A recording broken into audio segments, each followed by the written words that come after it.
ఎన్నికల ప్రచారంలో ఉన్న ఆంధ్రప్రదేశ్ ముఖ్యమంత్రి అలాగే వైఎస్ఆర్సీపీ అధినేత జగన్మోహన్ రెడ్డిపై నిన్న విజయవాడలో రాళ్లతో దాడి చేసినటువంటి ఘటన రెండు తెలుగు రాష్ట్రాల్లో సంచలనం సృష్టించిన నేపథ్యంలో అసలు ఈ దాడి మీద భిన్న స్వరాలు అయితే వినిపిస్తూ ఉన్నాయి. ఇది వ్యూహాత్మకంగా జరిగినటువంటి దాడి అంటూ కొంతమంది ఆరోపణలు చేస్తూ ఉంటే మరికొంతమంది మాత్రం లేదు ప్రభుత్వ వైఫల్యం వల్ల జరిగినటువంటి దాడి ఇది అంటూ కొంతమంది ఆరోపణలు చేస్తున్నారు. మరికొంతమంది మాత్రం జగన్మోహన్ రెడ్డి మీద కక్షపూరితంగా కిరాతకంగా ఈ దాడి చేశారు అంటూ కూడా కొంతమంది ఆరోపణలు చేస్తున్నారు, కొంతమంది కమెంట్స్ చేస్తున్నారు. ఈ నేపథ్యంలోనే ఈ దాడికి సంబంధించినటువంటి ఒక ట్వీట్ ఇప్పుడు సర్వత్రా చర్చనీయాంశంగా అయితే మారింది. ఈ దాడి వ్యూహాత్మకంగా చేసింది అంటూ ఒక ట్వీట్ ఇప్పుడు సోషల్ మీడియాని షేక్ చేస్తూ ఉంది. ఆ ట్వీట్ ఏంటనేది మనం ఒకసారి కనుక చూసేటువంటి ప్రయత్నం చేస్తే, శ్రీధర్ రెడ్డి అవుతూ ఇతను 4 రోజుల క్రితం ఒక పోస్ట్ చేయడం జరిగింది. ఆ పోస్ట్ ప్రకారంగా బిగ్ బ్రేకింగ్ న్యూస్, 4 రోజుల్లో రాష్ట్రంలో సంచలనమైనటువంటి సంఘటనలు జరిగే అవకాశం, ఎన్నికల మూడ్నే మార్చేసే సంఘటనలు అంటూ అనుమానం వ్యక్తం చేస్తున్నట్లుగా క్వశ్చన్ మార్క్తో ఆయన ఒక ట్వీట్ చేయడం జరిగింది. ఈ ట్వీట్ ఇప్పుడు సర్వత్రా చర్చనీయాంశంగా మారింది. ఈ ట్వీట్ ఉద్దేశం, అసలు ఈ ట్వీట్ సారాంశమే నిన్న జరిగినటువంటి దాడి.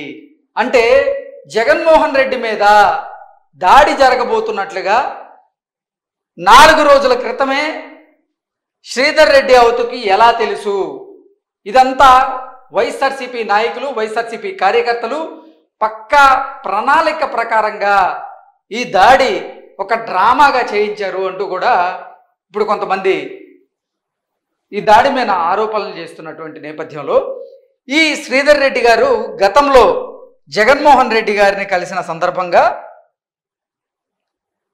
ఈ సర్కిల్లో ఉన్నది శ్రీధర్ రెడ్డి గారని ఒక ప్రచారం అయితే జరుగుతూ ఉంది. శ్రీధర్ రెడ్డి గారు గతంలో జగన్మోహన్ రెడ్డి గారిని కలిసినట్టుగా. సో కొంతమంది అసలు ఈ శ్రీధర్ రెడ్డి ఎవరు, వైసీపీ స్క్రిప్ట్లో కోర్ టీమ్ పర్సనా ఇతను అనేటువంటి అనుమానాలు కూడా వ్యక్తం చేస్తూ ఉన్నారు. అసలు ఈ శ్రీధర్ రెడ్డికి జగన్మోహన్ రెడ్డి మీద దాడి జరుగుతుంది ఎలా తెలుసు? మరో 4 రోజుల్లో ఆంధ్రప్రదేశ్లో సంచలనం ఎలా జరగబోతుంది? అసలు ఎన్నికల మూడ్నే మార్చేసే సంఘటనలు జరుగుతున్నాయని ఆయనకి ఎలా తెలుసు అనేది ఇప్పుడు సర్వత్రా అందరినీ అంటే చర్చనీయాంశంగా అయితే మారింది. అయితే శ్రీధర్ రెడ్డి అవుతూ చేసినటువంటి ఈ ట్వీట్ని ఉద్దేశించి బూర్ల రామాంజనేయులు గారు, రిటైర్డ్ ఐఏఎస్, ఆయన గుంటూరు జిల్లాకి ఫార్మర్ ఐఏఎస్గా కూడా పనిచేస్తున్నారు. ఇప్పుడు తెలుగుదేశం పార్టీ, జనసేన, భారతీయ జనతా పార్టీ కూటమిలో అభ్యర్థిగా ఈయన పత్తిపాడు నియోజకవర్గం నుంచి పోటీ చేయబోతున్నారు. ఈయన శ్రీధర్ రెడ్డి అవుతు గారు చేసినటువంటి ట్వీట్ని ఉద్దేశించి ఇంకొక ట్వీట్ చేయడం జరిగింది. ఆ ట్వీట్ ఏంటనేది మనం కనుక ఒకసారి చూసుకున్నట్లయితే, హైకోర్టు జడ్జిలను దూషించిన కేసులో ప్రధాన నిందితుడైన జగన్ సన్నిహితుడు గతంలో కూడా పలుమార్లు ఇలాంటి పోస్టులు చేశాడు. హైకోర్టు జడ్జిలను దూషించిన కేసులో ప్రధాన నిందితుడైనటువంటి జగన్మోహన్ రెడ్డి సన్నిహితుడు గతంలో కూడా పలుమార్లు ఇలాంటి పోస్టులే చేశాడు. చంద్రబాబు నాయుడు గారి అరెస్టు సందర్భంగా కూడా సంచలనం జరగబోతోంది అంటూ ఈయన ట్వీట్ చేశారు. అంటే జగన్మోహన్ రెడ్డి సన్నిహితుడైనటువంటి శ్రీధర్ రెడ్డి గతంలో కూడా కొన్ని సంచలనమైనటువంటి ట్వీట్లు చేశాడు. వాటిలో భాగంగానే చంద్రబాబు గారు అరెస్ట్ కాబోతున్నట్లుగా కూడా గతంలో శ్రీధర్ రెడ్డి గారు కొన్ని పోస్టులు వేశారు అంటూ బూర్ల రామాంజనేయులు గారు ఈయన మీద కొన్ని ఆరోపణలు అయితే చేస్తూ ఉన్నారు. నెక్స్ట్, చంద్రబాబు నాయుడు గారి అరెస్ట్ సందర్భంగా కూడా సంచలనం జరగబోతుందంటూ ట్వీట్ వేశాడు. సరిగ్గా ఇప్పుడు 4 రోజుల క్రితం అదే విధంగా ట్వీట్ వేశాడు. దీని వెనుక మర్మం ఏంటి అనేది సిబిఐ తేల్చాలి అంటూ కూడా బూర్ల రామాంజనేయులు గారు డిమాండ్ చేస్తూ ఉన్నారు. గతంలో చంద్రబాబు గారి అరెస్ట్ అవ్వక ముందు కూడా అవుతు శ్రీధర్ రెడ్డి గారు ఇటువంటి ట్వీట్ చేశారు. ఈయన చేసిన ప్రతి ట్వీట్ కూడా సంచలనంగా మారుతోంది.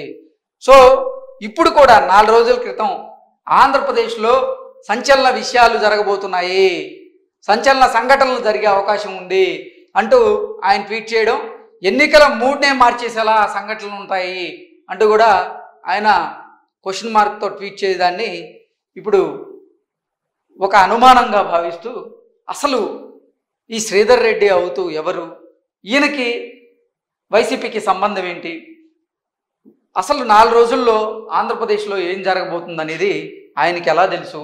అంటే ఇది వైఎస్ఆర్సీపీ కుట్ర, వైఎస్ఆర్సీపీ ఒక డ్రామా ప్లే చేసేందుకే ఈ రాళ్ల దాడిని తెర మీదకి తీసుకొచ్చిందా? అంటే జరగబోయేటువంటి ఎన్నికల్లో ఎట్టి పరిస్థితుల్లో ఆంధ్రప్రదేశ్లో గెలిచి తీరాలి, ఓటర్లను ప్రసన్నం చేసుకోవాలి అనే ఉద్దేశంతోనే ఒక సానుభూతి అస్త్రాన్ని వైఎస్ఆర్సీపీ ఓటర్ల మీదకి వదిలింది అంటూ కూడా కొంతమంది ఆరోపణలు చేస్తున్నటువంటి నేపథ్యంలో అసలు ఈ సంఘటనలు జరగబోతున్నది శ్రీధర్ రెడ్డికి ఎలా తెలుసు అనేది ఇప్పుడు అంతా సర్వత్రా ప్రశ్నార్థకంగా మారింది. ఈ నేపథ్యంలోనే అసలు జగన్మోహన్ రెడ్డి మీద దాడి చేసింది ఎవరో తెలియాలి అంటే అసలు దాని వెనక ఎవరెవరున్నారు, నిజంగా ఆకతాయిలు చేసినటువంటి దాడా, లేదంటే వ్యూహాత్మక దాడా, లేదు ప్రభుత్వ వైఫల్యం వల్ల జరిగిన దాడా, ఇవన్నీ తెలియాలంటే ఈ కేసును సిబిఐకి అప్పగించాలి, సిబిఐయే ఈ కేసులో నిజానిజాలను నిగ్గు తేల్చాలి అంటూ కూడా బూర్ల రామాంజనేయులు గారు ఆయన డిమాండ్ చేస్తూ ఉన్నారు.